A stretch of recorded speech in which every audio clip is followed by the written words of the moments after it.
अस्सलामुअलैकुम dear students.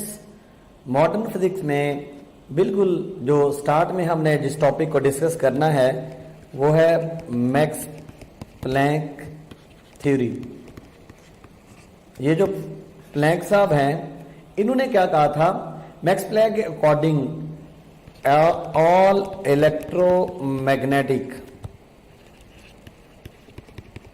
Electromagnetic waves are particle in nature। यानी मैंने ये 7 लफ्ज वेव भी लिखा है और ये साथ लिखा पार्टिकल। यानी इसने ये कहा था कि इलेक्ट्रोमैग्नेटिक रेडिएशंस के साथ एक फ्रीक्वेंसी एसोसिएट होती है। यानी इलेक्ट्रोमैग्नेटिक रेडिएशंस जो हैं ये डिस्क्रीट पैकेट्स ऑफ एनर्जी हैं। अब इन डिस्क्रीट पैकेट्स के साथ एक फ्रीक्वेंसी एसोसिएट है। उस फ्रीक्वेंसी को एनर्जी के साथ मैक्स प्लैंक ने किस तरह से कनेक्ट किया, E is equal to HF। So all electromagnetic radiations are discrete packets of energy। उस discrete packet of energy के साथ एक frequency associate होती है और ये रिलेशन है एनर्जी का फ्रीक्वेंसी के साथ। इन डिस्क्रीट पैकेट्स को क्वांटा भी बोला जाता है, क्वांटा, और बाद में जिनका नाम रखा गया फोटॉन्स। तो ये थ्योरी किसकी थी कि electromagnetic radiations are particle in nature, they have discrete packets of energy which are called quanta and quanta is named after photon. Photon के बारे में आइंस्टाइन ने क्या कहा था? आइंस्टाइन कहता है कि फोटॉन्स आर इनडिविजिबल, यानी फोटॉन को डिवाइड नहीं किया जा सकता। और फोटॉन जो है इसके पास मोमेंटम भी है। यानी फोटॉन क्या क्या है, फोटॉन क्या चीज है? फोटॉन का रेस्ट मैस 0 होता है। The rest mass of photon is 0। Photon एक एनर्जी है और अगर आप कहते हैं कि ये रेस्ट पे होगा तो रेस्ट पे इसका मैस 0 होता है। रेस्ट मैस 0 है बट इट हैज मोमेंटम, इसके पास मोमेंटम है। अब मोमेंटम कैसे हो सकता है? बहुत सारे स्टूडेंट्स ये बात पूछते हैं कि फोटॉन का रेस्ट मैस 0 है और इसके पास एनर्जी भी है, जबकि इसका मोमेंटम भी किस वजह से होगा? तो मोमेंटम का फार्मूला सिर्फ ये नहीं होता जैसे आप समझते हैं कि मोमेंटम को आप एक्सप्लेन करते हैं P is equal to mv। इस फार्मूले के अलावा मोमेंटम को हम इस फार्मूले से भी रिप्रेजेंट कर सकते हैं। तो इस फार्मूले में तो मैस है ही नहीं। इसका मतलब है कि ये वाला फार्मूला बताता है कि momentum is directly related to, inversely related to wavelength. तो फोटॉन के पास वेवलेंथ होती है इसलिए फोटॉन का मोमेंटम है, लेकिन उसका रेस्ट मैस 0 है। अब इसका जो फार्मूला अभी अभी हमने पढ़ा E is equal to HF, ये वाला फार्मूला, इससे रेलेवेंट क्वेश्चंस आ सकते हैं। अगर आपको फोटॉन की फ्रीक्वेंसी पता हो तो आप एनर्जी कैलकुलेट कर सकते हैं, या अगर आप इस फार्मूले को इस तरह से लिखें तो ये लैम्डा की शक्ल में फार्मूला है, लेकिन this formula is for single photon. अगर सिंगल फोटॉन की वेवलेंथ अगर आपको पता हो तो आप कैलकुलेट कर सकते हैं एनर्जी, या एनर्जी पता हो तो वेवलेंथ कैलकुलेट कर सकते हैं। Where H is equal to 6.63 into 10⁻34 joule second and C is speed of light that is equal to 10⁻3 into 10⁸8 metre per second. Remember ये वाला फार्मूला बड़ा फेमस फार्मूला है, इसमें से UHS में कई बार क्वेश्चन आ चुका है। तो आपने H और C का प्रोडक्ट शॉर्टकट में याद रखना है, 2 into 10⁻⁻25 the product of H C is 2 into 10⁻⁻25। तो इसको आपने अब फार्मूले को कैसे लिखना, E is equal to 2 into 10⁻⁻25 over lambda. For example अगर आपको क्वेश्चन आ जाए कि lambda is equal to 200 angstrom, find energy, तो आप एनर्जी कैसे फाइंड आउट करोगे? इतनी शॉर्ट वेवलेंथ है तो उसके पास एनर्जी कितनी होगी, यानी 200 एंगस्ट्रम की वेवलेंथ है, तो एनर्जी कैलकुलेट करेंगे आप लिखेंगे 2 इंटू 10⁻⁻25 ओवर 200 10⁻⁻10, तो आ जाएगा E इज इक्वल टू 2 से कैंसिल हो जाएगा, ऊपर आ जाएगा 10⁻⁻25 प्लस 8, ठीक है। So energy will be 10⁻⁻17 जॉल। अगर एनर्जी जॉल में कैलकुलेट करनी है या एनर्जी जॉल में गिवन होगी तो हम ये वाला फार्मूला लगाएंगे। तो आपने इस फार्मूले को याद रखना है, if energy is given in जॉल you can calculate wavelength. लेकिन अगर एनर्जी गिवन हो, for example energy is in electron volt, तो फिर आप इस फार्मूले को शॉर्टकट में कैसे लिख सकते हैं, energy is equal to 124 10⁻⁻8 over lambda. Example है, for example energy is equal to 248 electron volt, find lambda. अब दो तरीके हैं, एक तो तरीकाकार ये है कि आप एनर्जी को पहले जॉल में कन्वर्ट करो।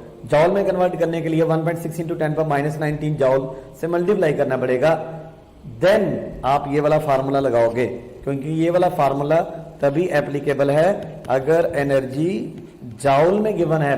तो आप एक शॉर्टकट इसका भी जहन में रख लीजिएगा, अगर एनर्जी इलेक्ट्रॉन वोल्ट में गिवन है तो डायरेक्ट ये वाला फार्मूला लगाएं। तो अब कैलकुलेट कर लो, एनर्जी की वैल्यू है 248 electron volt is equal to 124 10⁻⁻8 over lambda. 124 इसको 2 से मल्टीप्लाई कर दिया तो वो 248 हो गया। So lambda is equal to 1/2 10⁻⁻8 यानी 5 नैनोमीटर आंसर आ जाएगा। So if you know energy you can calculate wavelength, and if you know wavelength then you can calculate energy.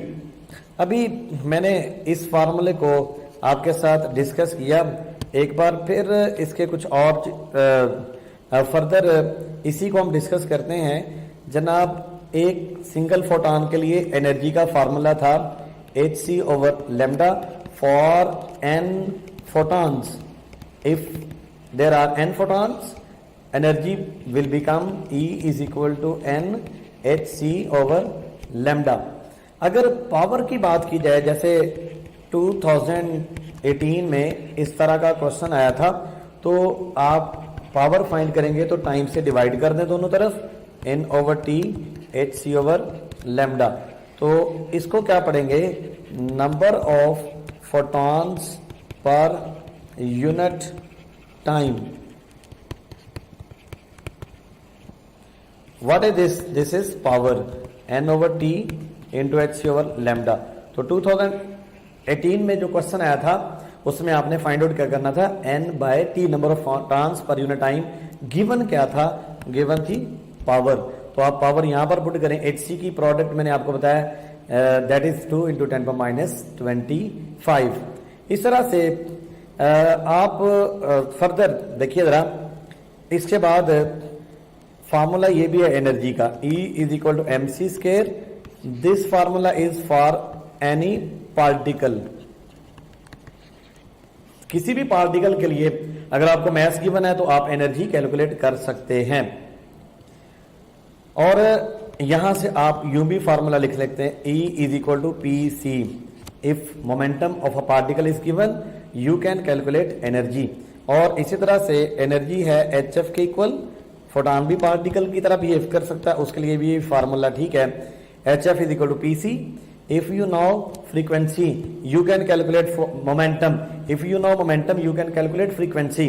इसी तरह से HC over lambda is equal to PC, यहां से formula आ जाएगा lambda is equal to H over P। ये formula भी आप अप्लाई करेंगे तो इसकी मदद से भी आप कैलकुलेट कर सकते हो। अगर आपको वेवलेंथ गिवन है यू कैन कैलकुलेट मोमेंटम। अब ये था बेसिक।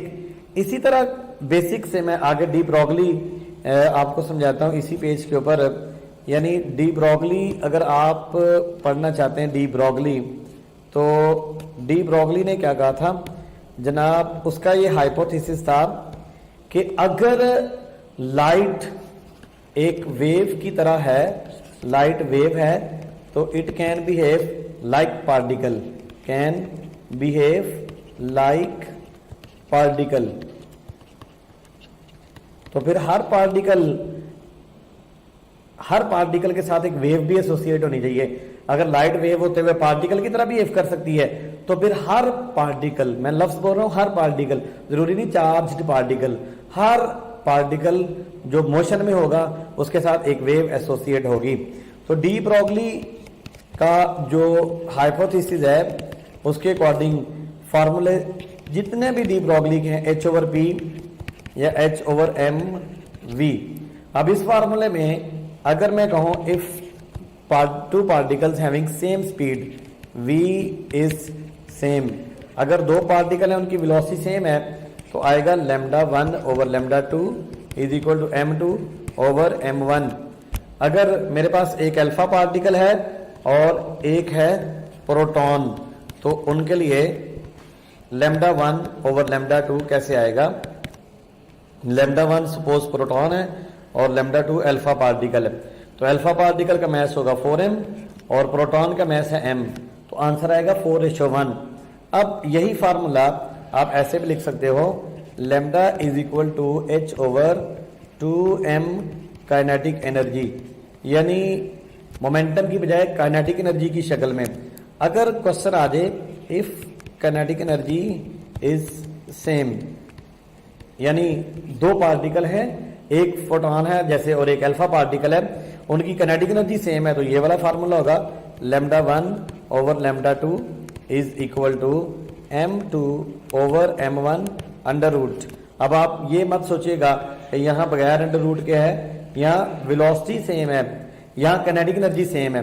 तो अगर सवाल आ जाए if there are two particles proton and alpha they having same kinetic energy, what is the ratio of their wavelengths, तो आप लिखेंगे लैम्डा के इस तरह से proton over lambda alpha that is equal to square root 4m over m, तो आ जाएगा 2:1। अब पहले आंसर था 4:1, वेलोसिटी कांस्टेंट दी, तो इस तरह से एक और फार्मूला है।